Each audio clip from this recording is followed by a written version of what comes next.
Front of me yesterday, this goes to my theory that in a good economy, all the college football powers on beaches are struggling, and all the last place teams now in these beach cities they're all.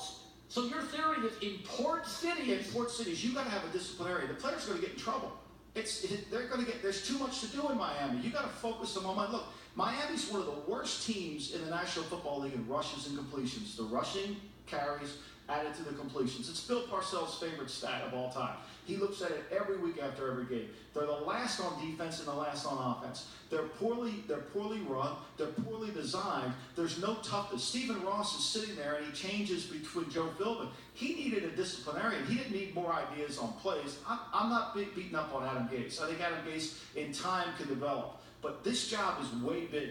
And I think you need to have somebody who's going to go in there and demand and be demanding on their players, and they don't have that. So right Jeff now. Fisher could end up being a pretty good coach for the Rams. LA's a port city, New Orleans a port city, Miami a port city. But Jeff's not a disciplinarian, so they kind of have, there's a lot of loosey-goosey stuff going on over here. You come into a town where you got to have them focused, and you got to have them understanding, because if you're in Tampa, there's a lot of things to do in Tampa, okay? You know what I'm talking about. There's a lot of things to do in Miami, and the players get distracted, and if they're distracted, they're not very good. I mean, Bill Belichick and I had lunch one time with Bob Knight.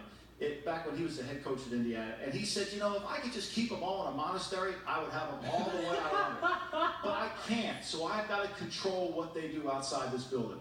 I got to really influence them. They're young men I've got to influence. It's the same thing in pro football. You got to influence them, and you're in Miami, you have to be a demanding guy, and they have way too many people. Look, they've never dedicated a monument to a committee, and in Miami they have a committee. And so as long as they have a committee, all the people in New England are going to say, keep it down there. Tannenbaum loves to trade draft picks away in an era where you need draft picks. He loves to draft receivers, and he can't protect the quarterback. That didn't work in Miami. It didn't work in New York. It's not working in Miami. I think it's just going to be that way. And I think if I were Stephen Ross, and I'm not, but I think that's how I would approach the team. A disciplinarian, somebody who understands the game and can demand, because this is a tough environment. All right, we're going through the games.